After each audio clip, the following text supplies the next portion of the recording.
Salam sejahtera bagi kita semua, Shalom. Saudara-saudara, marilah kita mengikuti pelayanan ibadah di hari ini. Di awal ibadah ini, dengarkanlah pujian yang berjudul Di Jalan Hidupku.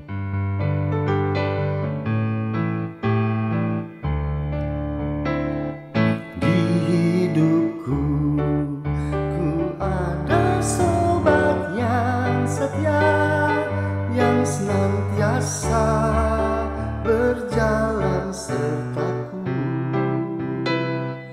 Masa gelap dibuatnya terang ceria, itulah Yesus Juru Selamatku. Ku tak cemaskan jalan yang naik turun, lewat lembah dan gunung yang terjal. Sebab Tuhan berjalanlah di sampingku, memimpinku ke negeri yang kekal.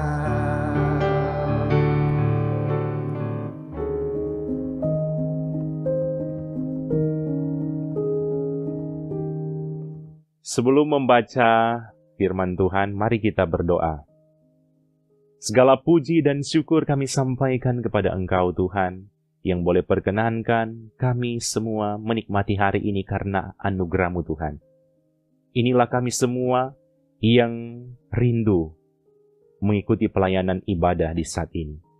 Dengan penuh kerendahan hati kami mohon Tuhan anugerahkan hikmat, supaya kami boleh memahami dengan baik firman ini, dan firman ini menjadi penuntun langkah-langkah kehidupan kami.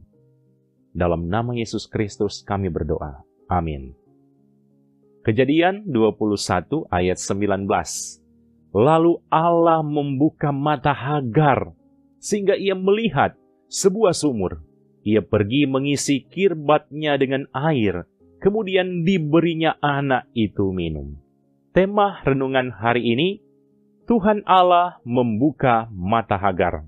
Saudara-saudara yang dikasihi Tuhan, ada kalimat yang berkata, hati dan pikiran yang jernih akan menentukan cara kita melihat sesuatu. Contoh praktisnya begini. Terkadang saat kita mencari suatu benda, misalnya kalau orang bapak-bapak cari jam tangan atau ibu-ibu cari suatu gelang dan perhiasan tertentu yang seingat kita diletakkan di lemari. Kita berusaha mencarinya dalam suasana hati penuh kekesalan dan penuh emosi. Sudah beberapa kali dicari di dalam lemari tapi belum bisa ditemukan. Tapi saat kita mencarinya dalam suasana hati tenang, kita bisa melihat ternyata benda yang kita cari jelas ada di dalam lemari tersebut. Inilah yang dimaksud dalam kalimat tadi, bahwa hati yang jernih akan menentukan arah dan cara kita melihat sesuatu. Terkadang ketika kita menjalani hidup di tengah situasi ada tantangan, hati dan pikiran kita hanya terfokus dengan tantangan tersebut. Sehingga hati dan pikiran kita tidak sadar bahwa masih ada banyak kebaikan dan berkat-berkat Tuhan yang disiapkan bagi kita. Inilah yang terjadi dalam kehidupan Hagar saat ada dalam masalah. Hagar tidak mampu berpikir dengan jernih. Bukannya meminta pertolongan Tuhan, tapi yang dilakukannya hanya menangis dan berputus asa.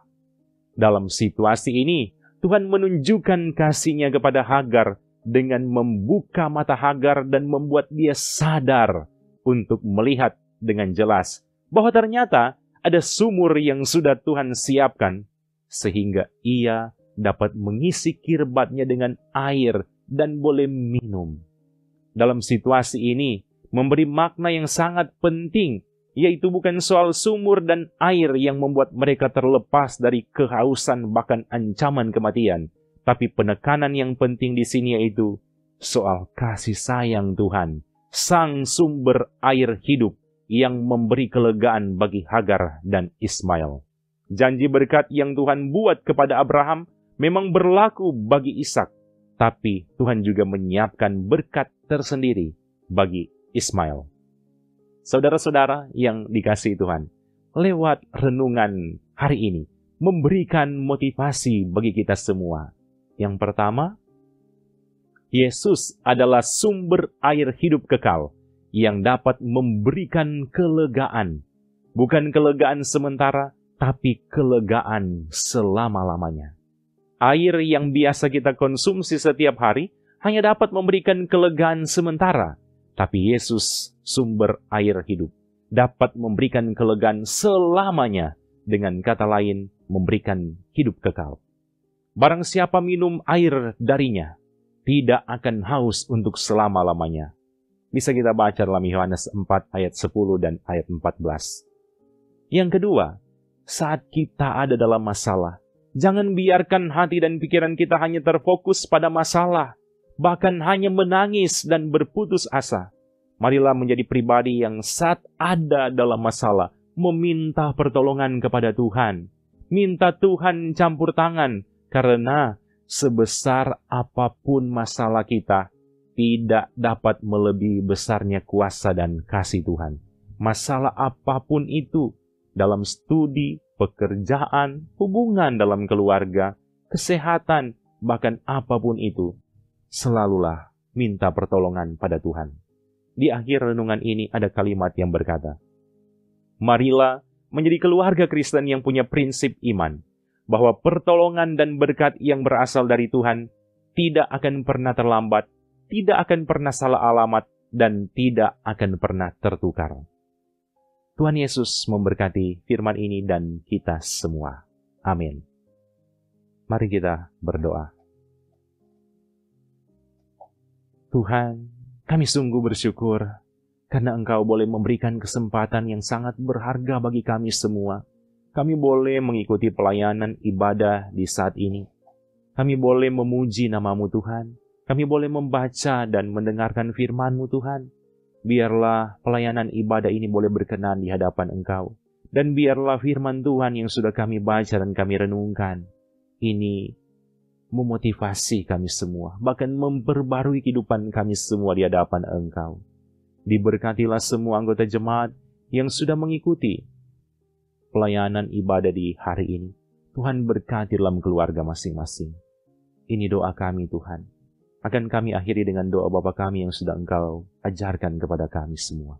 Bapa kami yang di surga, dikuduskanlah nama-Mu, datanglah kerajaan-Mu, jadilah kehendak-Mu di bumi seperti di surga. Berikanlah kami pada hari ini makanan kami yang secukupnya, dan ampunilah kami akan kesalahan kami, seperti kami juga mengampuni orang yang bersalah kepada kami. Dan janganlah membawa kami ke dalam pencobaan, tetapi lepaskanlah kami daripada yang jahat, karena Engkaulah yang empunya kerajaan, dan kuasa dan kemuliaan sampai selama-lamanya. Amin.